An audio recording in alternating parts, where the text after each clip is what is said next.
¿Qué tal? ¿Cómo están? Bienvenidos a un episodio especial de Dentro del Cerebro, un podcast de cerebros políticos. Es como siempre un placer estar con todos ustedes. Agradecemos también que se suscriban a nuestras redes sociales, particularmente el canal de YouTube, donde estamos construyendo una comunidad interesante, a favor y en contra, opine lo que usted considere, siempre con respeto, claro, pero esa es la democracia. Hoy estamos en un contexto muy particular. Donald Trump ha ganado. ¿Sorpresa o esperable? Para ello me hago acompañar de dos amigos de este espacio y dos personas que tienen un recorrido político interesante, ya hablaremos de ello, pero hoy los he convocado para que profundicemos un poquito en las particularidades de esta elección, en lo que viene y las implicaciones, por supuesto, para la República Dominicana. Por un lado tengo a Yatzell Román, que ya saben, él ha estado con nosotros aquí en entrevista y conocemos de sobra su extraordinario currículum y preparación. Bienvenido, Yatzell. Muchísimas gracias, la verdad que contento de estar aquí con un gran amigo y otro gran amigo que vas ahora a pasar a introducir. Así mismo es. Y también estoy acompañado por primera vez en Cerebros Políticos y esperamos que no sea la última, si es de su agrado, claro, a mi buen amigo, extraordinario servidor público. Se habla poco de la carrera política que ha tenido este joven todavía, tanto en la parte partidaria, pero también en el gobierno. Sirvió disciplinadamente y con mucha eficiencia como director del despacho de la entonces vicepresidenta Margarita Cedeño de Fernández. Antes había hecho otras funciones, pero fue la más destacada y donde tuve la suerte de conocerlo y me ayudó a crecer profesionalmente. Bienvenido, Frank Olivares. Gracias Felipe por este espacio, compartir con Yatzell y bueno, conectar con tu audiencia, que yo sé que recibe muchas veces todo el contenido interesante que tú le das. Gracias por estar con nosotros. Primero que todo, ¿sorpresa o no, o esperable, la elección de Donald Trump? Comienzo con Yatzell y seguimos con Frank. No, ninguna sorpresa. Ahí para mí lo único relativamente llamativo fue el margen a favor en el voto popular, pero el mapa electoral estadounidense ya hace meses que apuntaba a una inclinación que resultó ser proclive hacia Donald Trump. Estados que quizás fueron menos competitivos de lo que esperaba. Bueno, en el caso de Georgia no fue competitivo.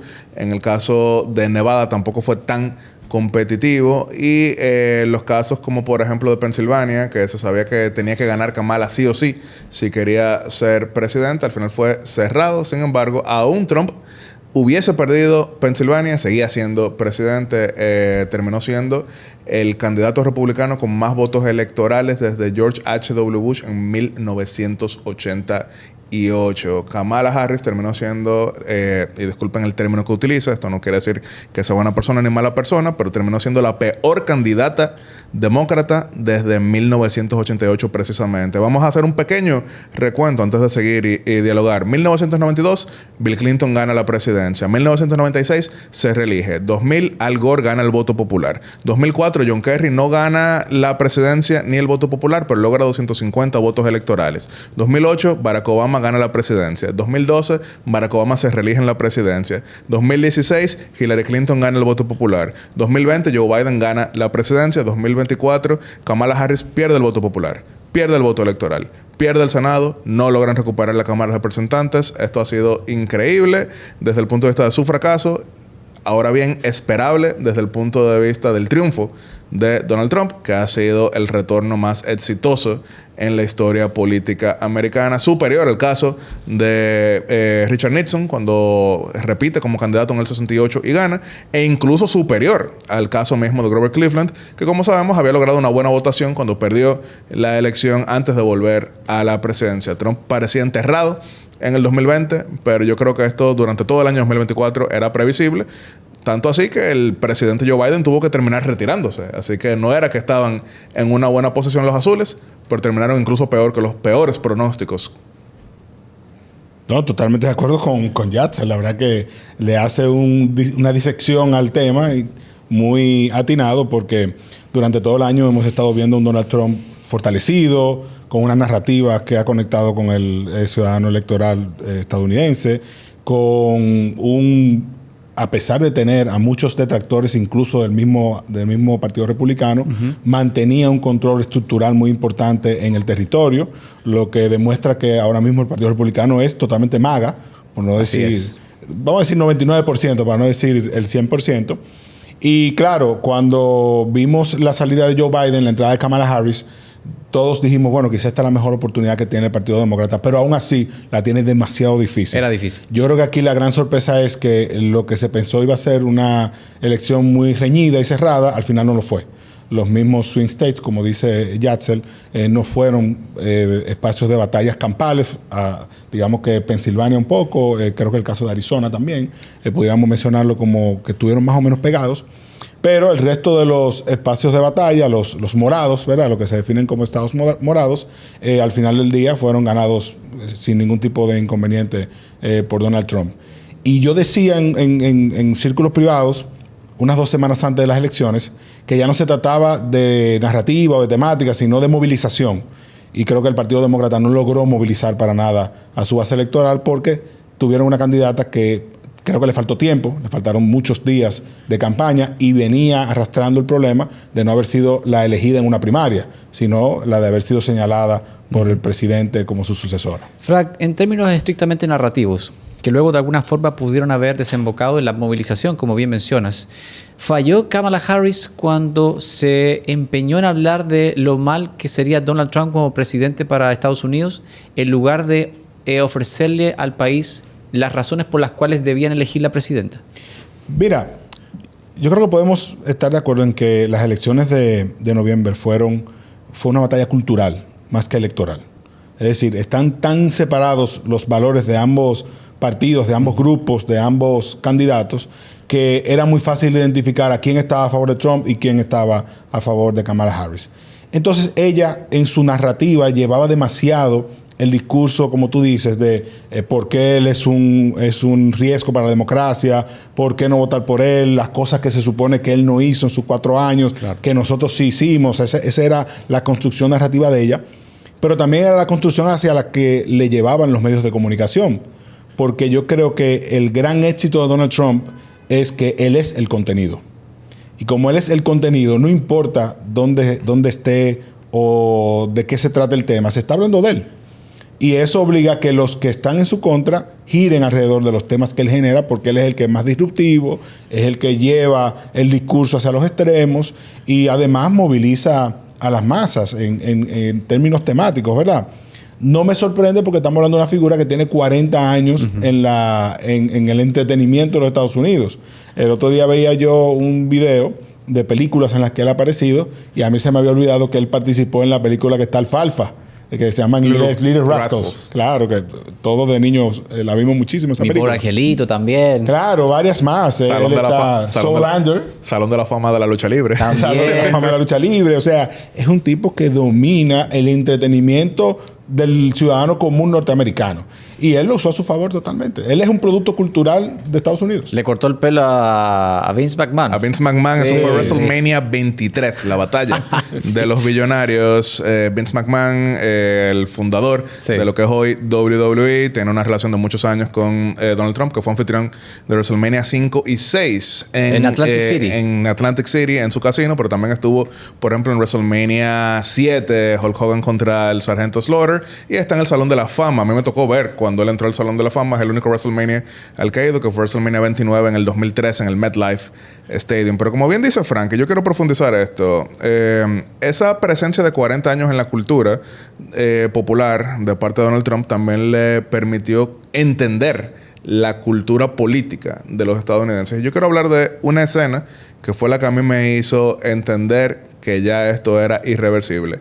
Durante todo el año había pronosticado que Trump iba a ganar, porque incluso las encuestas lo daban, no es que soy ningún tipo de oráculo, pero en el momento en que yo sentí, mira, ya esto es irreversible, fue un meeting en Arizona. ¿Cuándo? Un mes antes. Un mes antes de la elección. Estamos hablando de octubre.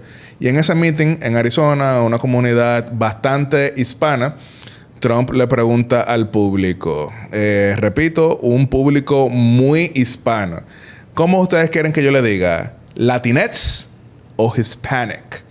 El tema de género neutro, que de por sí es bastante controversial en nuestros propios países, en Estados Unidos lo es más aún entre la comunidad de origen latinoamericana, ya que se entiende que la progresía ha querido imponer la X, es decir, Latinx, en vez de decir hispano o latino o latina. Y el público, cuando Trump decía Latinx, abucheaban. Y cuando decía Hispanic, latino, latina, hacían una bulla ensordecedora. ¿Por qué a mí eso me convenció de que ya era irreversible?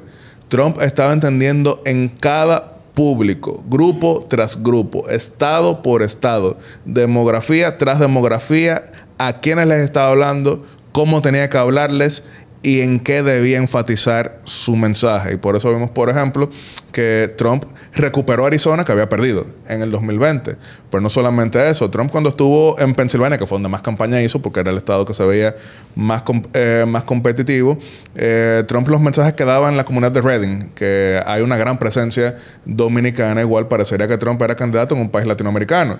Pero cuando Trump se iba a Michigan, que lo terminó ganando y recuperando, también claramente hablaba del tema de la industria automotriz, hablaba del tema de las fábricas, del retorno. Entonces, muy claro. Cinturón de hierro. Entonces, por ejemplo, muy claro qué temas tocar en cada estado. Lo que mencionaba Frank, y siguiendo con la pregunta ¿qué hiciste? Trump trazó la pauta. Y esa pauta entonces chocaba con una Kamala que sencillamente decía que no es Trump. O sea, que no es ella. ¿Qué es Trump? Pero ¿qué es ella? Porque un mensaje que conmigo resonó en el 2016, cuando también él ganó, era ese mensaje de cierre cuando él decía: hay una élite que está completamente arraigada en Washington, a quien ustedes no le importan. Yo soy el contrario a esa élite. Ese es un pantano que yo voy a drenar. Y cuando él decía eso, yo entendía, mira, va a ganar, porque encontró un mensaje. Biden lo encontró en 2020, que era un mensaje para ganar una elección, pero no necesariamente un mensaje para ganar dos. Y ustedes que son conocedores, por ejemplo, de documentales y películas, me imagino que han visto Our Brand is Crisis, o Nuestra marca es la crisis. Con Sandra Bullock. Esa es la película que yo no les recomiendo tanto. Es una película que adapta el documental, pero el documental muestra la campaña de Gonzalo Sánchez de Lozada en Bolivia 2002, que fue una campaña ideada para ganar una elección, pero que después no le sirvió para gobernar y ni siquiera para terminar el gobierno.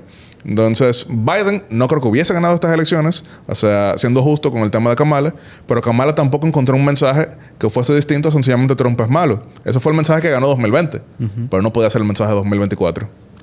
Frank, con relación al voto latino, ¿este es el fin del mito de que el voto latino vota en bloque o que es un segmento a tratar de manera monolítica, sino que hay que tratar, por ejemplo, en Florida, en Miami, incluso dentro de Florida, tenemos a los cubanoamericanos en Miami, pero tenemos a los puertorriqueños en Orlando y están esparcidos también los dominicanos y los mexicanos por todos lados.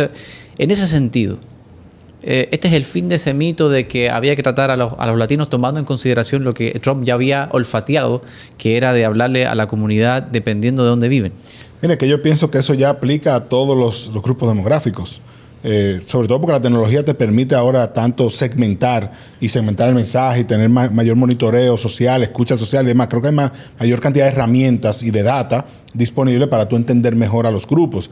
En el caso de los latinos se ve más porque habíamos estado acostumbrados a un grupo latino que de alguna manera u otra se alineaba hacia un espacio en particular dependiendo de la elección. Y como que se sentía que iba en bloque. Y ahora esto se rompió, porque tú pones el caso de Florida. Florida no hubo una batalla, ni siquiera. Cuando en otros casos tú hubieses dicho, bueno, ahí se va a pelear. Y en este caso todo se fue hacia el voto republicano. Y si nos vamos al análisis de Senado y diputados, representantes, tú lo ves con mayor claridad todavía, donde tienes muchas candidaturas republicanas y quizás en otras ocasiones no hubiesen obtenido el triunfo. Creo que también tiene mucho que ver con ese fenómeno el que estamos ya viendo otras generaciones de latinos. O sea, que entran en la demografía de latinos porque son de ascendencia latina o hispana, pero son tercera generación. Claro. O sea, en realidad son estadounidenses, nacidos y criados totalmente allá, con poco arraigo hacia su país, y en ese caso con poco arraigo hacia los valores que normalmente le adjudicábamos al grupo latino. Como podríamos ver otros casos donde incide mucho lo que está pasando en su país de origen. Yo te pongo el caso de los salvadoreños, que quizás están más permeados por lo que es la retórica de Nayib Bukele ahora, o los argentinos que están permeados por lo que dice Milei y quizás se han ido moviendo hacia la derecha por eso, y quien les resuena así en Estados Unidos, obviamente, es Donald Trump. Yatzel, te quiero preguntar específicamente de los números de Trump. Sí. Y ya que lo mencionaba también Frank. Hoy por hoy, numéricamente el trumpismo me parece a mí que es más fuerte que nunca. Así es. Y pudieras discutirse si va a tener vida más allá de su gran figura. tú sabes muy bien que una figura es trascendental en el liderazgo de un movimiento porque tú has seguido muy de cerca la vida del doctor Joaquín Balaguer, que cuando pereció, pues el reformismo se vio en una encrucijada y hasta el día de hoy no le ha encontrado la vuelta quizás. El reformismo, no hacia el balaguerismo. El balaguerismo. Yatzel, teniendo estos votos, por ejemplo, te pongo 2 datos. Si sacó 63 o 62 millones en el 2016, creo que ya superó por 15 millones prácticamente en el 2024. Sí. Y además, con mayoría absoluta o mayoría en ambas cámaras. Así es. Pero no se puede reelegir. Y Así es una es. pregunta que haré más adelante. Pero, ¿cómo ven los números de Donald Trump actualmente como figura y como movimiento por los próximos 4 años? Claro, qué bueno que haces esa pregunta y marcaba la diferencia entre reformismo y balaguerismo, porque, por ejemplo, todas las encuestas que se hacen en este momento, Balaguer está más popular de lo que ha estado desde el 2002. Incluso vimos al presidente Abinader en estas elecciones diciendo que a quien él se parece es a Joaquín Balaguer. Vimos a Leonel Fernández en el 2008 cerrando todos sus actos de campaña diciendo para adelante que vamos a paso de vencedores. Hipólito Mejía lo vivía imitando. ¿Pero por qué? Hay personajes a lo largo de la historia que logran un impacto político que trasciende incluso sus vidas. En Argentina tendríamos que hablar del peronismo. Así es. En el caso estadounidense, no necesariamente ha hecho falta ganar la elección para impactar de esa manera. Por ponerles un caso, en el 1964 el candidato presidencial republicano fue el senador Barry Goldwater de Arizona. Le llamaban el señor conservador porque era de la facción pues más a la derecha dentro del partido. El partido era un partido de muchas ideologías al mismo tiempo, porque por ejemplo estaba el sector Rockefeller, que era un sector más socialdemócrata dentro del partido republicano, y Goldwater gana la candidatura pero pierde, es aplastado por Lyndon Johnson. Sin embargo, logró influir en las ideas del partido de forma tal que al día de hoy seguía siendo la otra ideología preeminente dentro de la organización. Inspiró a Ronald Reagan, que de hecho pasó del Partido Demócrata a Republicano en ese mismo año, en 1964. Y yo repetía, ganase Trump o perdiera Trump, el trumpismo iba a seguir viviendo durante cuanto menos 20, 30 años. Aún no hubiese perdido ahora. Aún hubiese perdido porque vamos punto por punto, tema por tema. Kamala prácticamente había copiado el programa de Trump y lo había hecho pues más agradable. Porque el tema de los aranceles a China. El gobierno de Joe Biden estableció aranceles de 100% a los vehículos eléctricos de China. Y Kamala pues hablaba de continuar con esos aranceles. El tema del fracking tuvo que cambiar. El fracking es la exploración tuvo que cambiar de opinión. petrolera. Tuvo que cambiar de opinión prácticamente. Y eso fue algo filosófico un día mirando el techo pensando, bueno, me equivoqué. No, es que sencillamente vio la popularidad que Trump logró en ese sentido. Incluso el mismo tema migratorio, el discurso, de nuevo, más agradable, porque Trump es quizás mucho más concreto y directo, pero también pues había elaborado un mensaje duro diciendo, no vengan hacia acá que los vamos a deportar. Entonces yo sí creo que el trumpismo, el MAGA, el Make America Great Again, ya es la ideología preeminente en el Partido Republicano. No lo era en el 2016, no lo era en el 2020, no lo era a inicios de 2024, ahora sí lo es, al punto tal de que muchos de quienes lo combatían se terminaron alineando con Donald Trump, que tú mencionaste algo que a lo mejor algunos en la audiencia pueden pensar que es natural, pero no necesariamente lo es.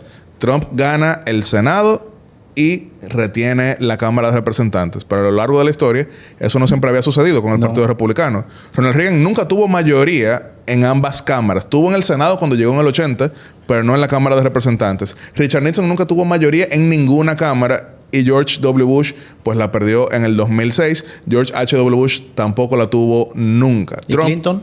Clinton llegó con una mayoría, pero después en el 94 con Greenwich. Y Obama creo que se vio enfrascado también en una situación en 2010. Obama llegó con una mayoría histórica con 60 senadores, que es la mayoría requerida para bloquear el filibusteo, que para quienes no lo conocen es la regla de que para frenar el turno de la palabra de un senador necesita 60 votos. Sí. De lo contrario, si yo no quiero que se vote, pues yo tomo la palabra y me extiendo ahí horas hasta que se vayan todos los senadores. Una película muy buena sobre eso. Obama llegó con 60 senadores, pero entonces ya después en el 2010 perdió la mayoría en la Cámara de Representantes y perdió el Senado en el 2014. Trump ganó en ambos, incluso 53 senadores, lo cual impacta en República Dominicana porque eso apuntaría a que no habrá forma de bloquear un embajador hacia acá. Claro. Frank, dado, y esta pregunta también, Yatzel estoy seguro que va a querer hablar de este tema.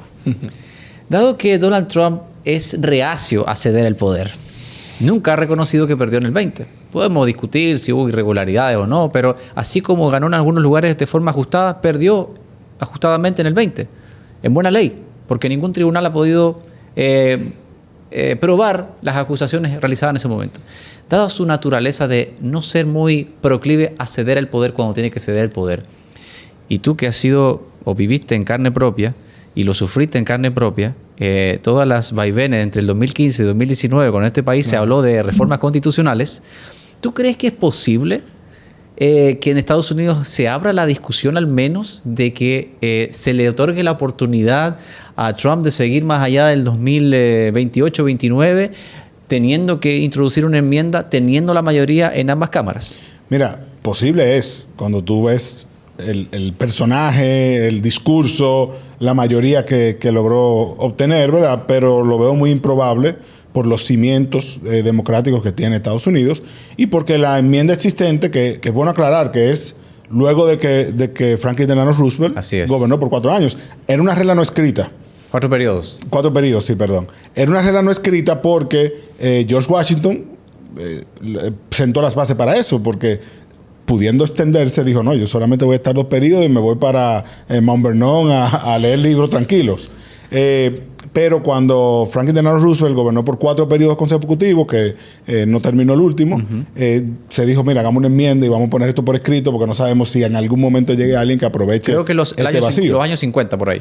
Sí, post Segunda Guerra Mundial. Sí, la votación fue en 1948, pero no se aplicaba sino hasta 1960 porque al presidente Truman, que asume por el fallecimiento del presidente Roosevelt, se le consideró pues que no debía ser retroactiva para él. Sin embargo, él no aspiró a un tercer periodo. Entonces, en ese caso, hacer una modificación de esa enmienda que dice claramente que son 2 periodos, o sea, 9 años.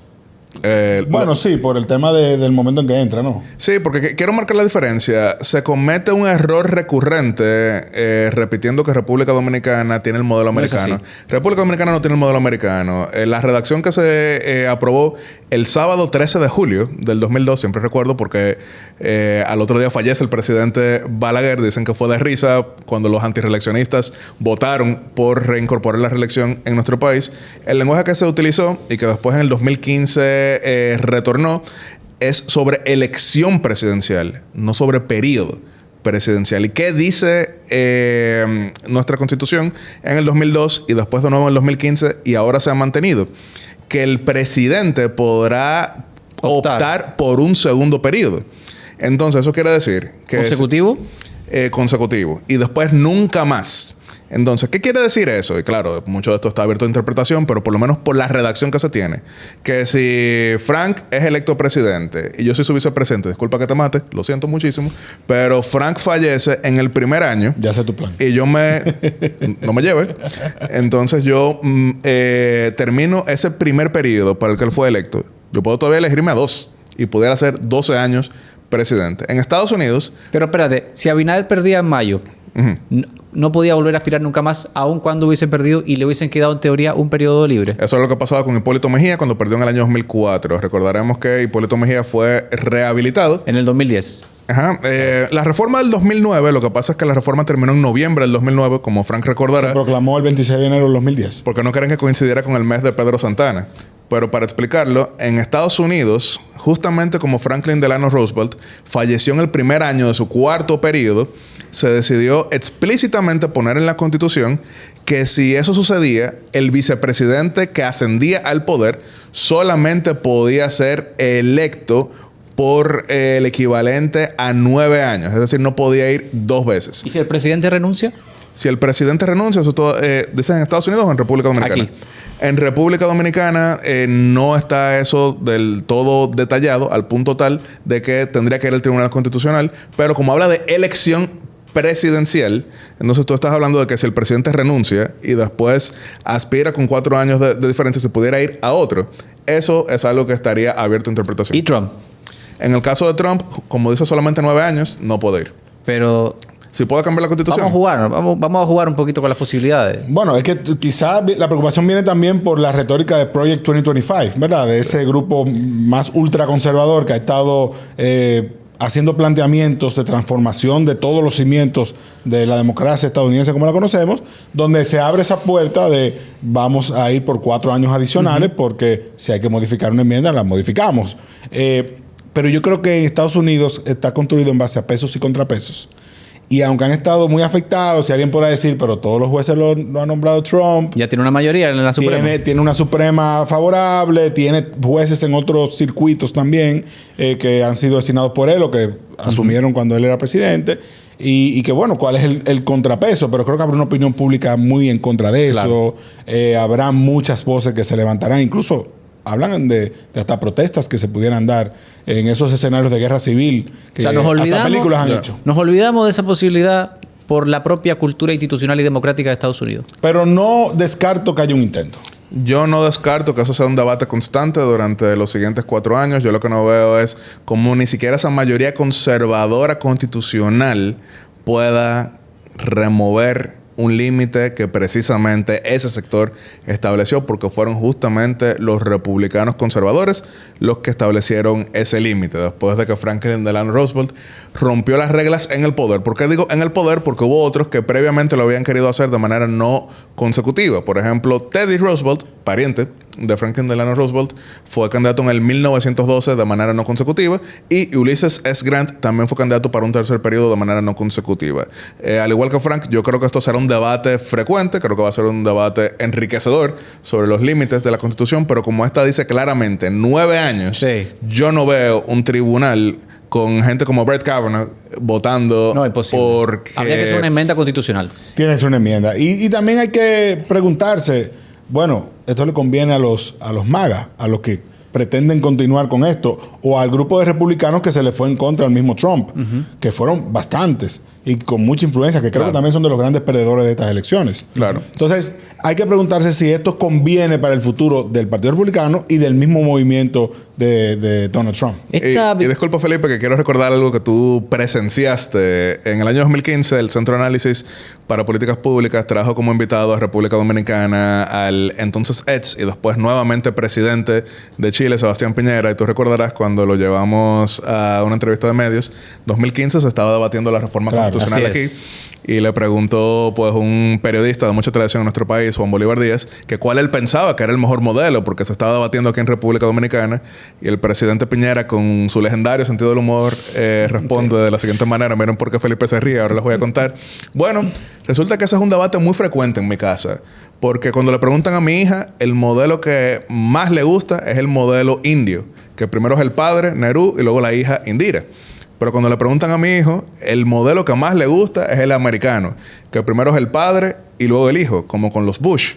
Cuando le preguntan a mi esposa, el modelo principal, el deseable, es el modelo argentino, como con los Kirchner.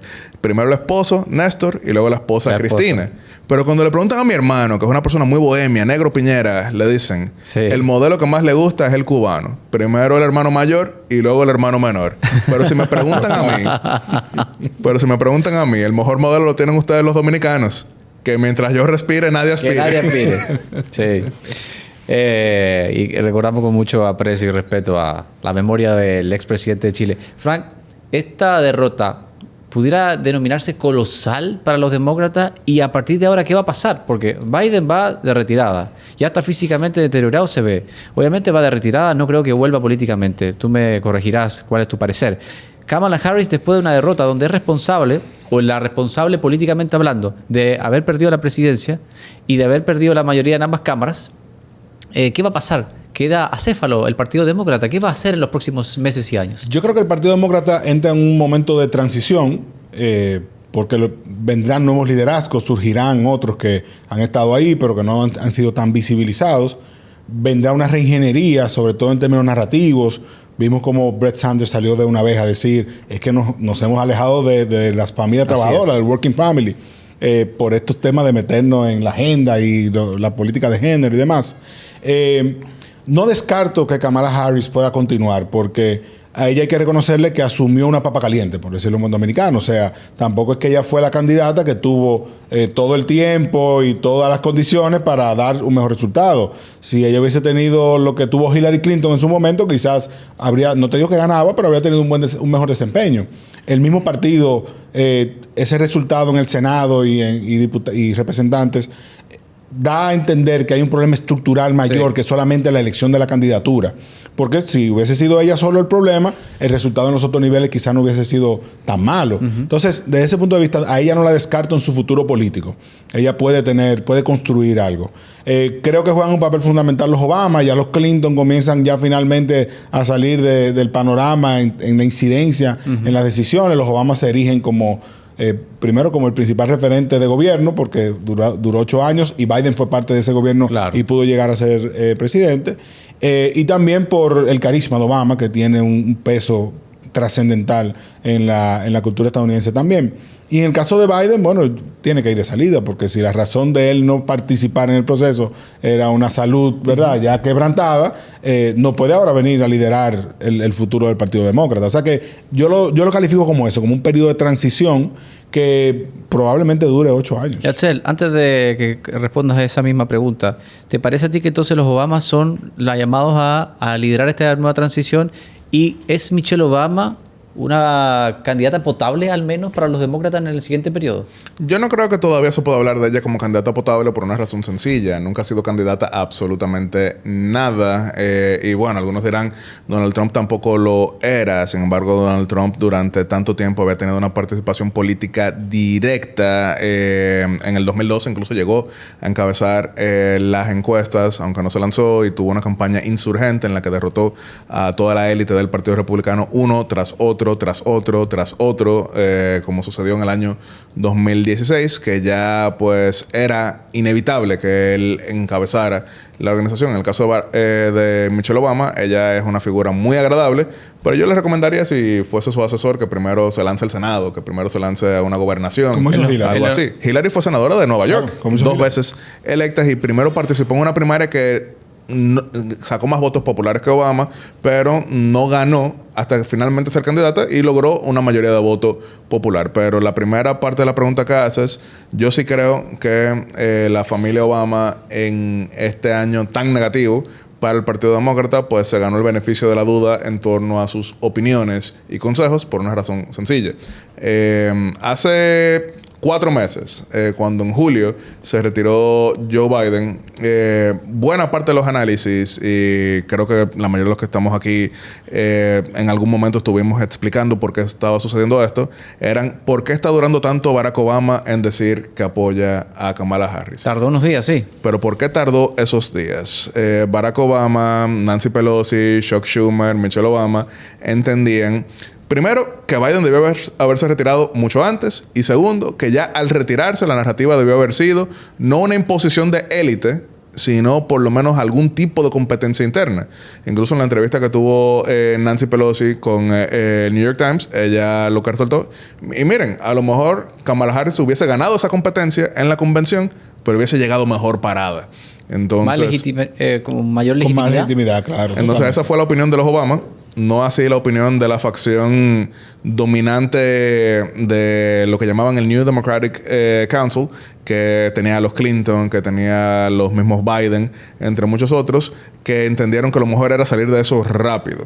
De nuevo, los hubiera no existen. No sabemos, salvo la gente que es apellido hubiera, con U y no con H, pero en este caso específico, muchos sí entienden que ese mensaje de esta es la que es, aunque no haya ganado nunca una sola primaria, porque en 2020 no ganó nada. Y de nuevo, no estoy diciendo que sea buena ni mala, porque al igual que Frank, entiendo que en esta situación era difícil ganarle a Trump, pero muchos entienden que eso benefició al hoy presidente electo de los Estados Unidos, porque nuevamente, ¿cuál es su mensaje?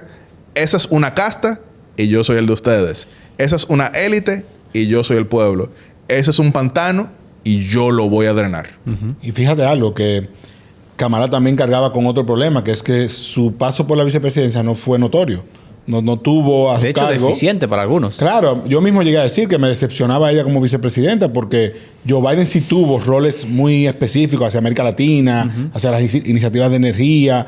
es un político de larga data, con muchísima experiencia con el tema del Congreso. O sea, y se veía ese bromance entre él y Obama, que era muy cercano. Sin embargo, entre Kamala y Biden eso no se observó. Se veía un poquito más forzado. Ella no tenía iniciativas muy claras en las que participar. No lideraba grandes cosas. Entonces, creo que eso, cuando ya ella viene a ser la candidata de un momento a otro, a gran parte de los demócratas lo toma de sorpresa. Porque, bueno, ¿en qué momento ella se convirtió en la señalada? Y creo que eso le hizo mucho daño también en la elección. Yatzel, de manera breve, si se puede, para pasar a hablar de las implicaciones de República Dominicana. Y también esta pregunta es extensiva a Frank. ¿Viene una noche larga, o la noche más larga para Zelensky en Ucrania y la vía libre para Bibi Netanyahu por la concepción de la política exterior de la era Trump? Aún antes de Trump ser electo, estábamos viendo que en el Partido Republicano se estaba dando una creciente opinión de que no podía seguir lo que llaman un cheque en blanco hacia Volodymyr Zelensky. Incluso la última votación que autorizó fondos que sirvieran para compra de armas tuvo que ir a 4 votaciones y fue por la mínima que se logró. Entonces ahora, con la victoria de Donald Trump, muchos entienden que Volodymyr Zelensky tendrá que negociar mucho más porque ya no será un apoyo ideológico.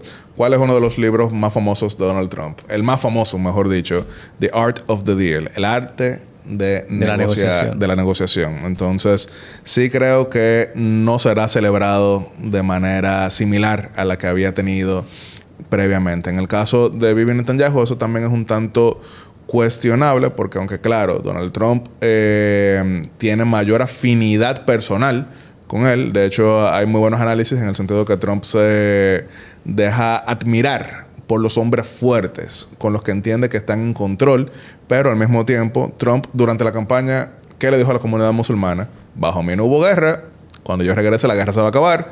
Entonces, en el momento en que entienda que la guerra de Israel y Hamas le está restando, yo entiendo que también habrá una presión para negociar.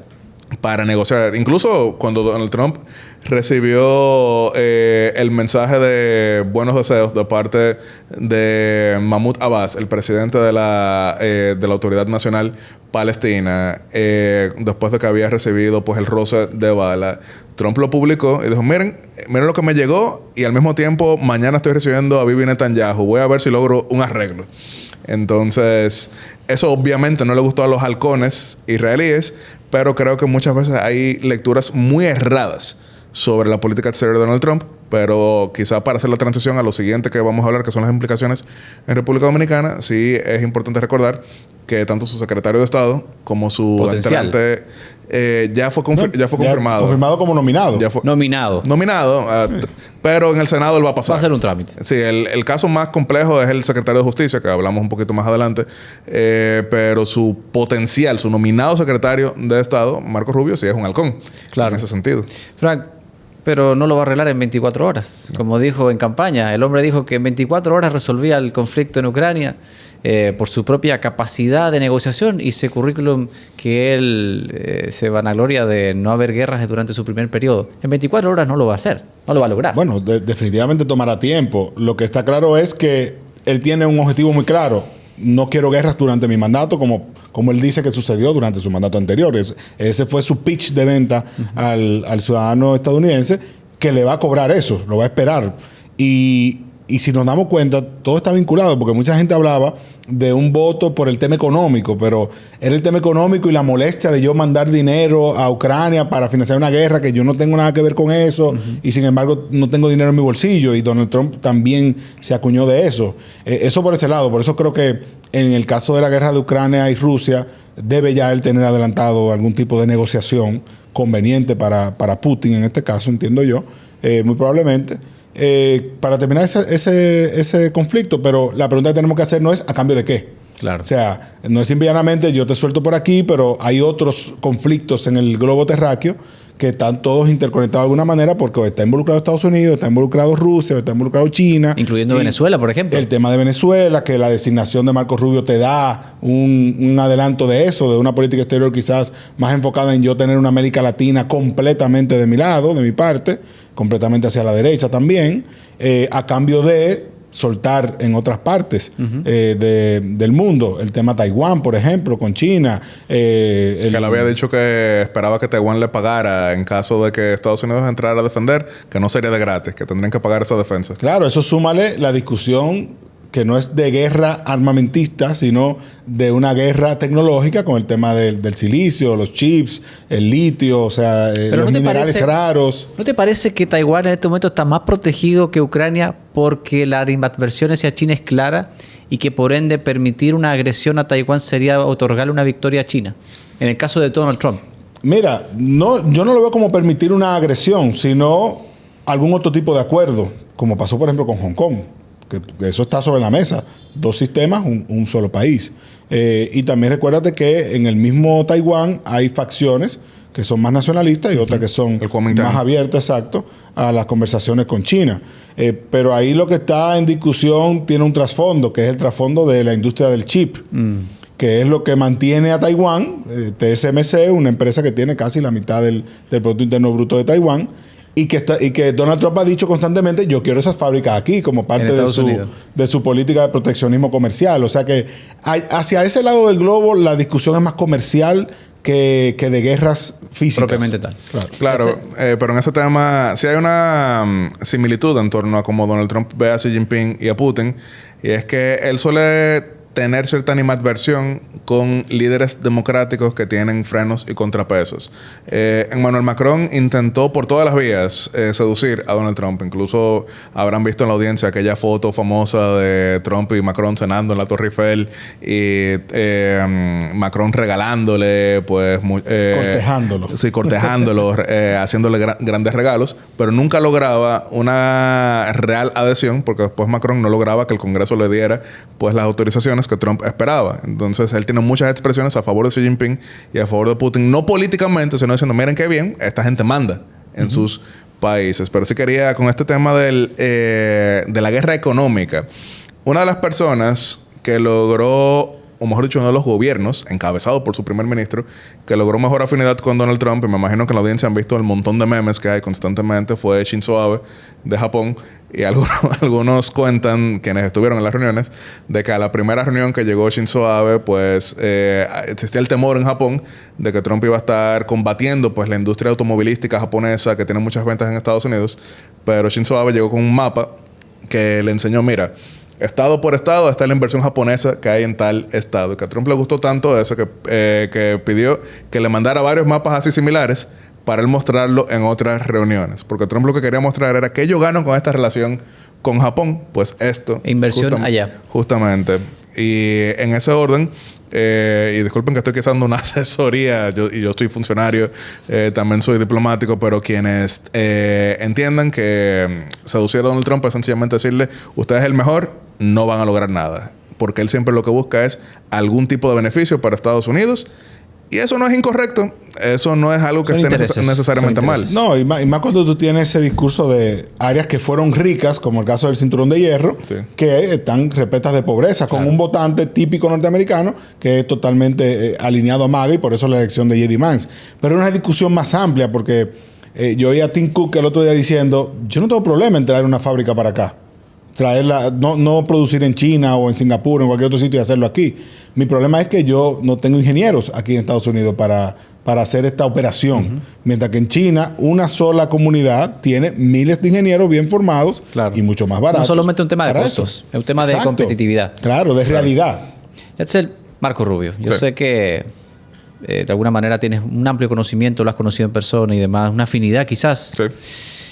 Para mí es una extraordinaria noticia que Marco Rubio sea el próximo secretario de Estado, casi seguro, de la era Trump.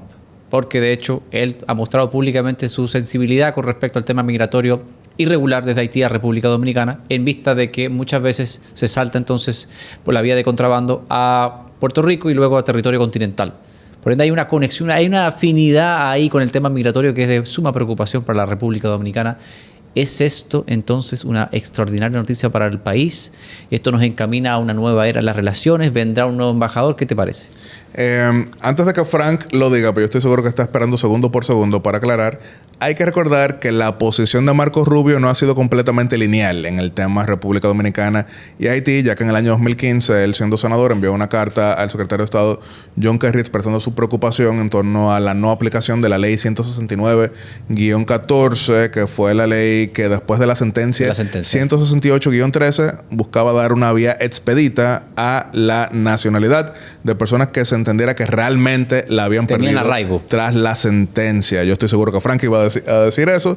Pero decirlo. Pero entonces aprovecho y lo digo yo. Ahora, yo sí creo que es una muy buena noticia para el hemisferio occidental y es una muy buena noticia también para República Dominicana. Tiene electorado dominicano, conoce a República Dominicana. Ya por lo menos en los últimos 10 años ha tenido una posición mucho más cercana con lo que se refiere a República Dominicana. Sí tengo que mencionarlo también. O sea, estoy siendo justo porque sí tengo pues la afinidad republicana con él desde hace más de 10 años. Mi mentor, que es el ministro de Industria, Comercio y MIPYMES, Hito Bisono, también tiene una gran relación con él y es alguien que entiende los intereses de nuestra región. Quizá alguien muy del equipo MAGA no hubiese sido tan deseable por la razón de que legítimamente pues no pensaría tanto en lo que es la región. Pero Marco Rubio sí será una voz muy importante.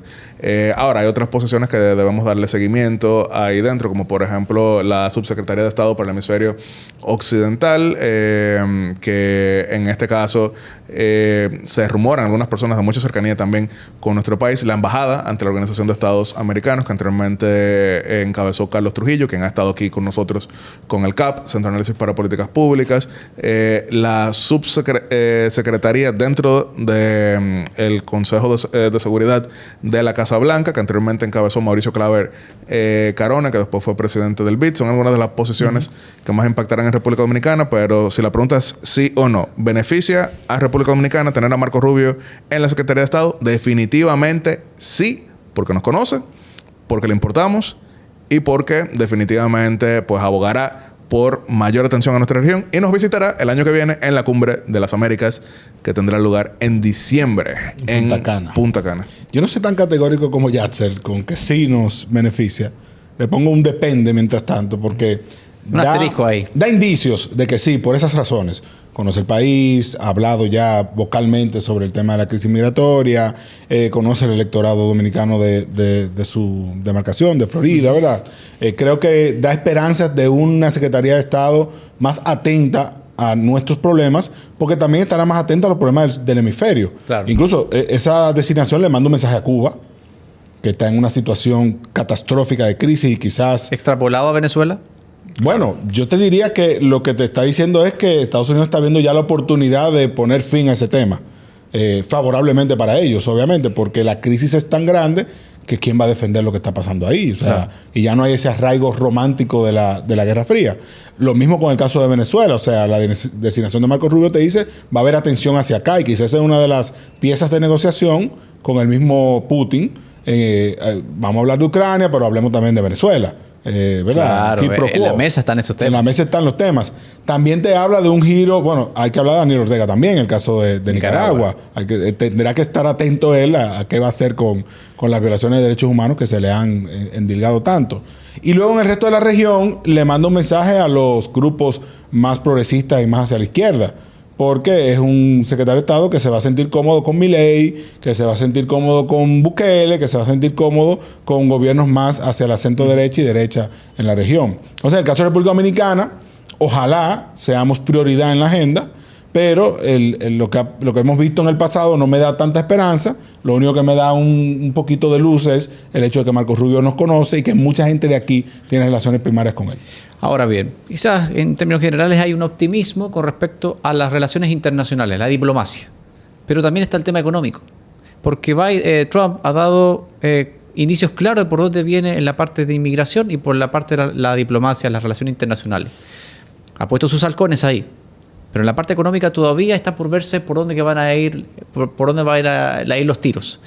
¿No les preocupa a ustedes que a pesar del DERECAFTA, que sirve como un marco de acción entre las relaciones comerciales entre Estados Unidos, la región del Caribe, por supuesto República Dominicana, que con esta política arancelaria agresiva en el discurso y en la práctica, esto también comprometa los intereses comerciales de la República Dominicana en su importante y vital intercambio comercial con Estados Unidos. El tema es que DERCAFTA no está en el radar del trumpismo como si lo estaba el anteriormente conocido como NAFTA, ahora conocido como USMC, que es el tratado con México y con Canadá, que debe renegociarse en el año 2026. Ese era el principal tema de campaña en torno a lo comercial. En 2016 logró la renegociación ya estando en el gobierno y ahora tiene que volver a negociarse en el 2026. En el único momento que se mencionó el DERCAFTA durante el anterior gobierno de Donald Trump, recordaremos que fue cuando en diciembre del 2017 Panamá cambia de relación Taipei a Beijing.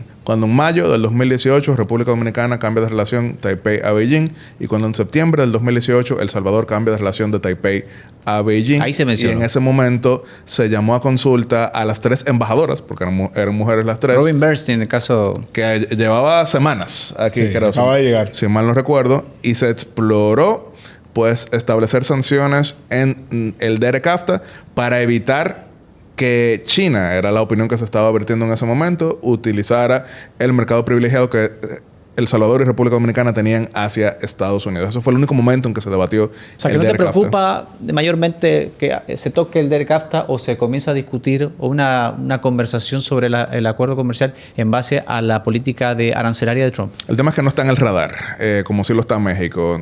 Trump incluso en el último discurso de campaña, el día antes, el 4 de noviembre, lo que estaba diciendo es que le va a establecer aranceles de hasta 100% a todo lo que venga de México hasta que ellos no paralicen el tráfico de drogas. En el caso de, por ejemplo, la relación con El Salvador, con República Dominicana, con Costa Rica, Nicaragua, está el tema de Daniel Ortega, sí, que se ha hablado en otros momentos, Honduras, pero eso no es algo que le quita sueño a Donald Trump. Yo estoy seguro que esta noche, cuando él se acueste, él pensará muchos temas, pero ninguno será en ese orden. Ahora, ¿qué sí le interesa a Donald Trump y qué sí puede llevar a que se exploren los temas cercanos a CAFTA?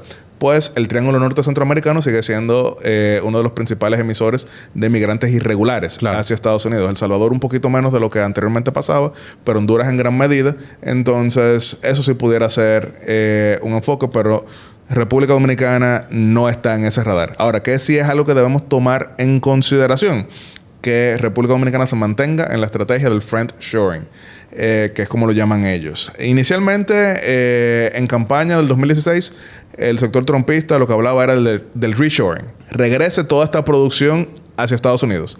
Cuando se dan cuenta, como lo que mencionaba Tim Cook, de que, por ejemplo, eso no era tan posible en todo Estados Unidos, entonces se comenzó a hablar del nearshoring, es decir, los países que estén cercanos. Y en el caso trumpista se hablaba del friendshoring, no, que sea para nuestros aliados. Que no es algo inédito, recordando, como bien conoce Frank, que en los años 80, ¿qué hizo Ronald Reagan? El plan Reagan, que era la iniciativa de la Cuenca del Caribe.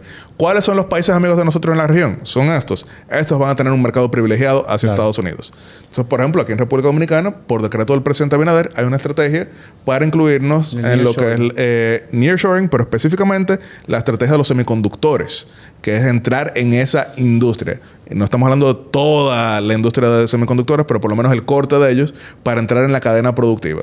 Eso es algo que ha habido coincidencia republicana y demócrata, e incluso el secretario de Estado, Marco Rubio, promovió una resolución en el Senado americano en el que se reconocía a República Dominicana y se hablaba de nuestra inclusión en esa estrategia. Así que soy optimista en ese orden. Ahora, si yo fuera mexicano, ahora mismo... Ahora mismo yo no duermo esta noche. Mira, yo lo que pienso es que si algo ha logrado Donald Trump es cambiar las reglas de juego. Entonces, ya en ambos grupos estaba el proteccionismo como política, porque es lo que quiere el votante estadounidense. O sea, ya yo me cansé de que todos los trabajos estén en otra parte del mundo y aquí no.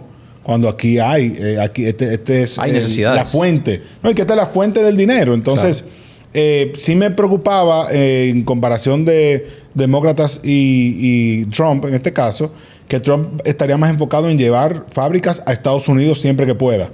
no necesariamente a los países de la región. Claro. Digamos que a los países de la región le tocará algo, pero no será lo mejor. En el caso de los demócratas tenían más una visión de nearshoring y no que todo venga a Estados Unidos. Y porque el proteccionismo de Donald Trump es mayor. Y es claro. Entonces, en ese caso a nosotros nos afectaría un poquito, porque quizás algunas inversiones que pudieran haber venido no van a venir, pero no significa que no vendrán, porque tampoco estamos totalmente preparados para recibir, por ejemplo, el caso de los semiconductores. Está comenzando la estrategia, promete mucho, creo que es atinada, pero nos falta sobre todo tiempo para la formación del capital humano, que es lo más difícil, porque una fábrica de chips toma para hacerse 5 años y cuesta miles de millones de dólares. No aspiramos a tener una fábrica de esas aquí, claro, sino a entrar en una parte de la cadena de producción, como decía Yatzel. Ahora, en los demás aspectos económicos, coincido en que el DERECAFTA es a nosotros que nos interesa el DERECAFTA. Estados Unidos no creo que esté ni en el top 1000 de sus prioridades.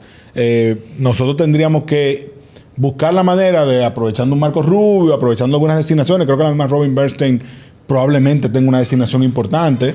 Quizás vuelva.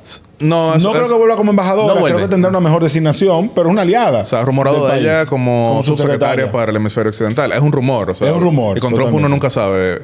Pero ella es muy cercana, muy cercana. Está en Mar-a-Lago. Y se ha movido, claro, está en Mar-a-Lago. Ahora, nosotros seríamos los que tendríamos que poner el tema. Y no sería tan difícil, porque, por ejemplo, el tema del arroz, que ya a partir del 1 de enero de 2025 se queda sin arancel y puede entrar el arroz de Estados Unidos a igual precio que el que se produce aquí.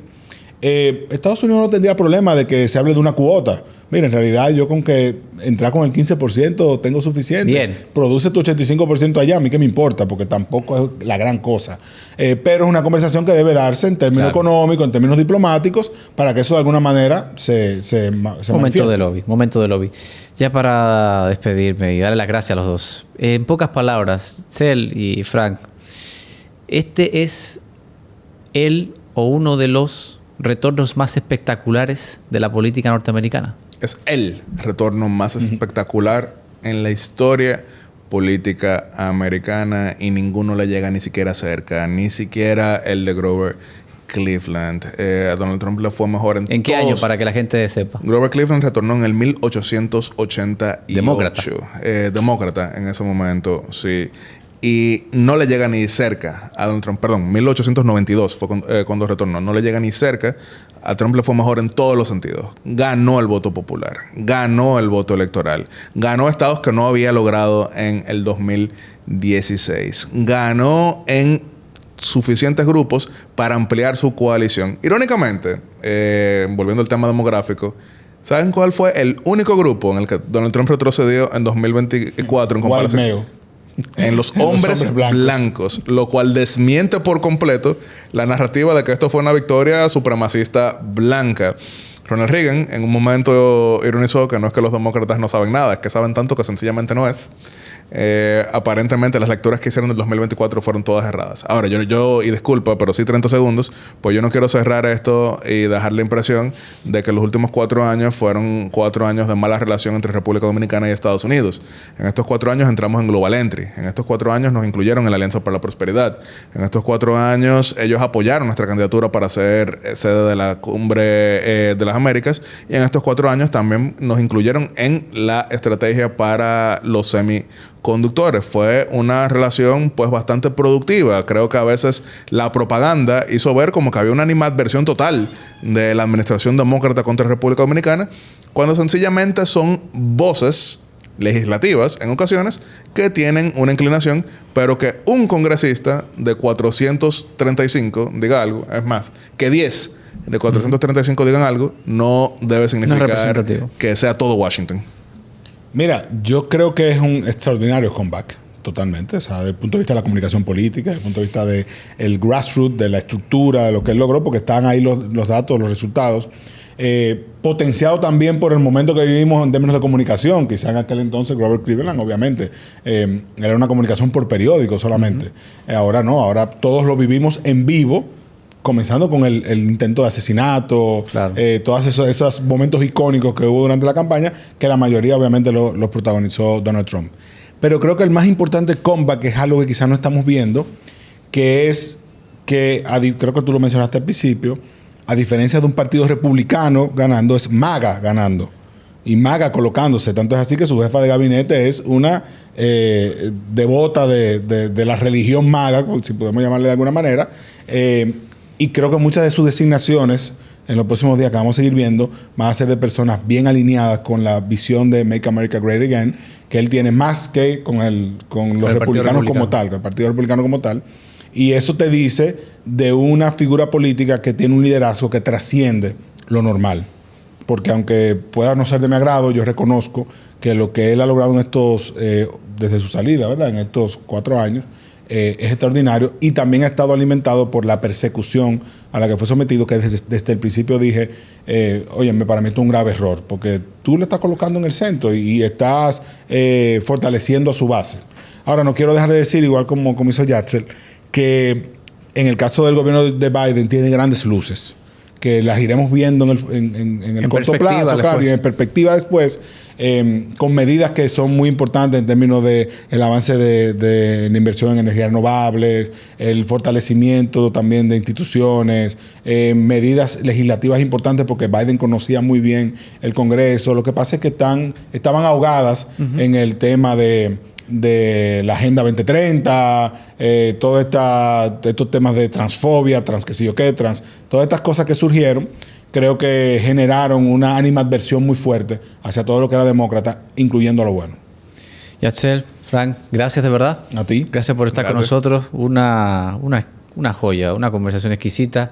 Ya escucharon de nuestros invitados y panelistas y especialistas un momento de transición para el Partido Demócrata, un momento de consolidación más evidente para el trumpismo, para el MAGA. Y vamos a ver cómo se adapta el Partido Republicano. Un partido que nació para llegar al poder y permanecer allí. O sea que tendrán que acoplarse. Y vienen cosas muy interesantes, yo creo, para la República Dominicana. Las implicaciones económicas, diplomáticas y hasta migratorias en ese sentido. Así que atentos, mucho ojo, que a partir del 20 de enero, y antes veremos las luces, pero a partir del 20 de enero del 2025 viene una nueva era para Estados Unidos y por ende para muchos países de la región y el mundo.